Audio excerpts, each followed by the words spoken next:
കേരളത്തിൻ്റെ ആധ്യാത്മിക മണ്ഡലത്തിൽ എന്നും ഒരു ഉജ്ജ്വല തേജസ്സാണ് ശബരിമല ക്ഷേത്രം. ശബരിമല ക്ഷേത്രം ആധ്യാത്മികമായി മാത്രമല്ല, കേരളത്തിൻ്റെ സാമ്പത്തിക അവസ്ഥയെപ്പോലും പല രീതിയിലും സഹായിച്ചുകൊണ്ടിരിക്കുന്ന ഒരു ക്ഷേത്രമാണ്. സ്വർണ്ണക്കൊള്ളയ്ക്കെതിരെ ശബരിമല കർമ്മസമിതിയാണ് ഭക്തജനങ്ങളുടെ വികാരം പ്രകടിപ്പിക്കാൻ വേണ്ടി രൂപീകരിക്കപ്പെട്ടിട്ടുള്ളത്. ആ സംഘടനയിൽ ഹിന്ദു ഐക്യവേദി, വിശ്വ ഹിന്ദു പരിഷത്ത്, കേരള ക്ഷേത്ര സംരക്ഷണ സമിതി, ശബരിമല അയ്യപ്പ സേവാ സമാജം, അങ്ങനെ തുടങ്ങി നിരവധി ഹൈന്ദവ സംഘടനകൾ ചേരുന്ന ഒരു പ്ലാറ്റ്ഫോമാണ് ശബരിമല കർമ്മസമിതി. അതിൻ്റെ വരാൻ പോകുന്ന ഒരു പ്രതിഷേധ പരിപാടിയുടെ പത്രസമ്മേളനമാണ് ഇവിടെ നടക്കുന്നത്. ഈ പത്രസമ്മേളനത്തിൽ പങ്കെടുത്തുകൊണ്ട് സംസാരിക്കുന്നത് വിശ്വ ഹിന്ദു പരിഷത്തിൻ്റെ കേരള സംസ്ഥാന അധ്യക്ഷൻ ശ്രീ വിജി തമ്പി സാറാണ്. കൂടെയുള്ളത് കേരള ക്ഷേത്ര സംരക്ഷണ സമിതിയുടെ സംസ്ഥാന പ്രചാർ പ്രമുഖ ഷാജു വേണുഗോപാൽ, ശബരിമല അയ്യപ്പ സേവാ സമാജത്തിൻ്റെ സംസ്ഥാന സെക്രട്ടറി അഡ്വക്കേറ്റ് ഗീതാകുമാരി, ഞാൻ ഹിന്ദു ഐക്യവേദിയുടെ സംസ്ഥാന സെക്രട്ടറി സന്ദീപ് തമ്പാനൂർ എന്നിവരാണ് ഈ പത്രസമ്മേളനത്തിൽ പങ്കെടുക്കുന്നത്. ശബരിമലയിൽ വരുന്ന കോടിക്കണക്കിന് രൂപയുടെ വരുമാനം മാത്രമല്ല, നടവരവ് മാത്രമല്ല, അവിടെ അരവണയും അപ്പവും ഇട്ട് കിട്ടുന്ന പൈസയില്ല, മറ്റു രീതിയിലുള്ള പണം അല്ലാതെ തന്നെ കേരളത്തിൻ്റെ ഒരു സാമ്പത്തിക സ്ഥിതിക്ക് ഏറ്റവും അധികം സഹായം ചെയ്തുകൊണ്ടിരിക്കുന്ന ഒരു ക്ഷേത്രമാണ് ശബരിമല. അത് ഏത് രീതിയിലായാലും ശബരിമലയിലേക്ക് ഒഴുകിയെത്തുന്നത് കൂടുതൽ ആൾക്കാരും കേരളത്തിന് പുറത്തു നിന്നാണ്. മറ്റ് സംസ്ഥാനങ്ങളിൽ നിന്നും ഭാരതത്തിന് പുറത്തു നിന്നുള്ള ആൾക്കാരാണ് ശബരിമലയിലേക്ക് എത്തുന്നത്. അവർ വരുന്നതിലൂടെ തന്നെ പല രീതിയിലുള്ള വരുമാനവും കേരള സർക്കാരിന് ലഭിച്ചുകൊണ്ടിരിക്കുന്നു. അത് ഞാൻ അതിനെ വിശദീകരിക്കേണ്ട ആവശ്യമില്ല. അപ്പോൾ അത്രയും ഒരു പ്രത്യേക കാലഘട്ടത്തിൽ ഇത്രയും ഭക്തജനങ്ങൾ ഒന്നിച്ചൊഴുകിയെത്തുന്ന ഒരു സ്ഥലം ഭാരതത്തിൽ മറ്റെവിടെയെങ്കിലും ഉണ്ടോ എന്ന് ചോദിച്ചാൽ ചിലപ്പോൾ ഇല്ല എന്ന് തന്നെ പറയേണ്ടി വരും. കാര്യം ഇത്രയും ഒരു ചെറിയ ക്ഷേത്രം, ഇതൊരു കാനന ക്ഷേത്രമാണ്.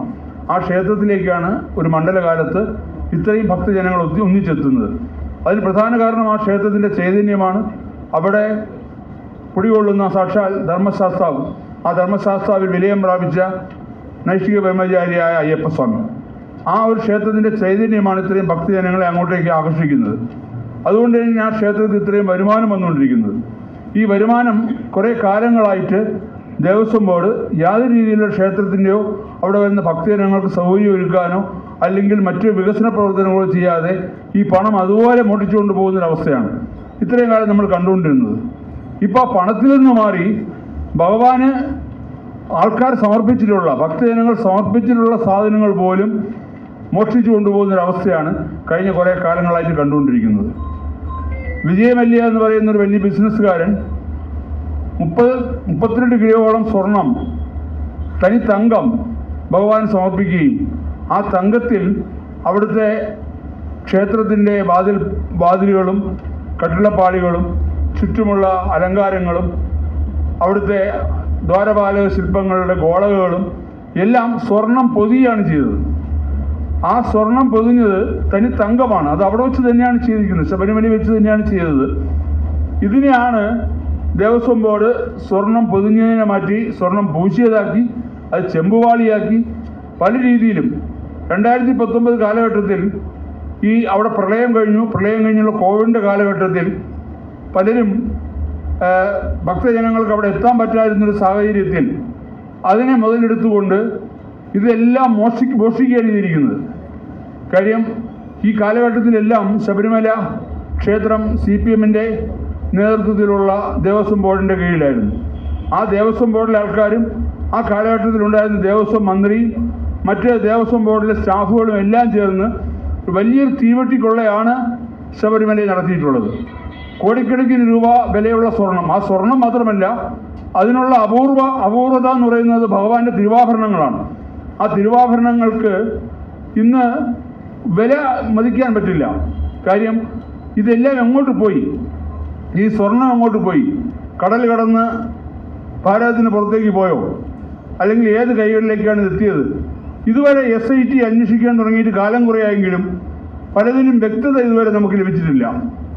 സ്വർണം പോയി, അത് ഉരുക്കി, അത് ഒരു ഭണ്ഡാരി എന്ന് പറഞ്ഞ ആളാണ് ഒരുക്കിയതെന്നും ഗോവർദ്ധൻ എന്ന് പറഞ്ഞൊരു ജ്വല്ലറി ഉടമയാണ് അത് വാങ്ങിയെന്നൊക്കെ അവർ പറയുന്നുണ്ടെങ്കിലും ഇതിന് കിട്ടിയ പണം, ഈ പണം എങ്ങോട്ട് പോയി എന്നുള്ള കാര്യത്തിൽ ഇതുവരെ SIT കൃത്യമായൊരു സൂചന നൽകിയിട്ടില്ല. കോടിക്കണക്കിന് രൂപ പണമായിട്ട് വന്നിട്ടുണ്ടാവുമല്ലോ. ഇത് ഏത് കൈകളിലേക്ക് പോയി? ആരൊക്കെയാണ് ഈ പണം വീതിച്ചെടുത്തത്? ഒരു ഉണ്ണികൃഷ്ണൻ പോറ്റിയുടെ കയ്യിൽ മാത്രമാണോ ഈ പണം നിൽക്കുന്നത്? അതോ ഈ പണം ആരൊക്കെ വീതിച്ചെടുത്തു എന്നുള്ള കാര്യത്തിൽ ഇപ്പോഴും SIT മൗനം പാലിക്കുകയാണ്. മാത്രമല്ല, ഇതിൽ നേരിട്ട് ബന്ധപ്പെട്ട പല ആൾക്കാരും ഇന്ന് പുറത്ത് സ്വതന്ത്രരായി വിഹരിക്കുമ്പോൾ ഈ ക്ഷേത്രത്തിലെ തന്ത്രി കണ്ഠര് രാജീവരെ പോലീസ് അറസ്റ്റ് ചെയ്ത് റിമാൻഡ് ചെയ്ത് ജയിലിലടച്ചിരിക്കുകയാണ്. അപ്പോൾ അവർ പറയുന്ന റിമാൻഡ് റിപ്പോർട്ടുകളിലും മറ്റ് ആരോപണങ്ങളിലും തന്ത്രി അറസ്റ്റ് ചെയ്യാൻ പറ്റുന്ന രീതിയിലുള്ള ഒരു ആരോപണവും ഇതുവരെ അവർ പുറത്തുവിട്ടിട്ടില്ല. ആചാര ലംഘനം നടത്തി എന്നുള്ളതാണ് SIT പറയുന്നത്. ആചാര ലംഘനം നടത്തുന്നതിനെ കുറിച്ച് അന്വേഷിക്കാനാണോ SITയെ ചുമതലപ്പെടുത്തിയിരിക്കുന്നത്? അല്ലെങ്കിൽ ഒരു ക്ഷേത്രത്തിൽ ആചാര ലംഘനം നടന്നാൽ അത് ആരാണ് ആചാര ലംഘനം നടന്നു എന്ന് പറയേണ്ടത്? ആ ക്ഷേത്രത്തിലെ തന്ത്രിയാണ് പറയേണ്ടത് ആചാര ലംഘനം നടന്നു.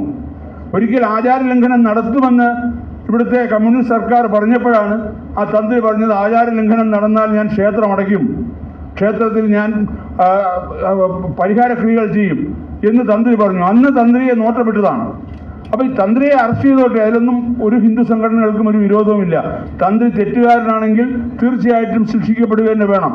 കാര്യം ഹിന്ദു സംഘടനകളെല്ലാം ഈശ്വരനിൽ വിശ്വസിക്കുന്നവരാണ്.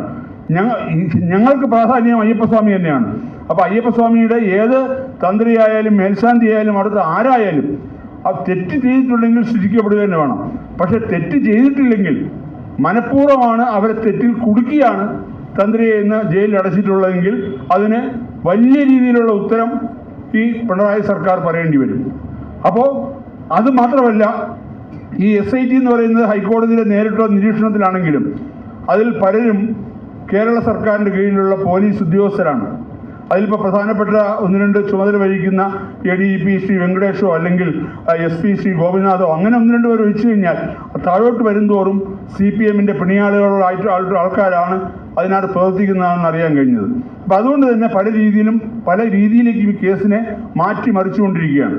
അതുകൊണ്ട് തന്നെയാണ് വിശ്വഹിന്ദു പരിഷത്തും ഇവിടുത്തെ കർമ്മസമിതിയും എല്ലാ സംഘടനകളും ആവശ്യപ്പെടുന്നത് ഇത് SIT അന്വേഷിച്ചാൽ ഈ കേസ് എങ്ങും എത്തില്ല, ഇത് ഒരു കേന്ദ്ര ഏജൻസിയായ CBI തന്നെ ഇത് അന്വേഷിക്കണമെന്നുള്ളത്. അത് കുറേ നാളുകൊണ്ട് പറഞ്ഞുകൊണ്ടിരിക്കുകയായിരുന്നു. വിശ്വഹിന്ദു പരിഷത്ത് CBI അന്വേഷിക്കണമെന്ന രീതിയിൽ ഹൈക്കോടതിയിൽ ഹർജി ഫയൽ ചെയ്തിട്ടുണ്ട്. BJPയും അതുപോലെ ഹർജി ഫയൽ ചെയ്തിട്ടുണ്ട്. പക്ഷേ ഇതുവരെ ഹർജി ഹൈക്കോടതി പരിഗണിച്ചിട്ടില്ല. അതുകൊണ്ട് തന്നെയാണ് സുപ്രീം കോടതിയും പല രീതിയിലും ഇതിന് ഈ ക്ഷേത്രങ്ങളിലുള്ള ഈ സ്വത്ത് അടിച്ചുകൊണ്ട് പോകുന്നതിനെ സുപ്രീം കോടതി വിമർശിക്കുകയും ചെയ്തു.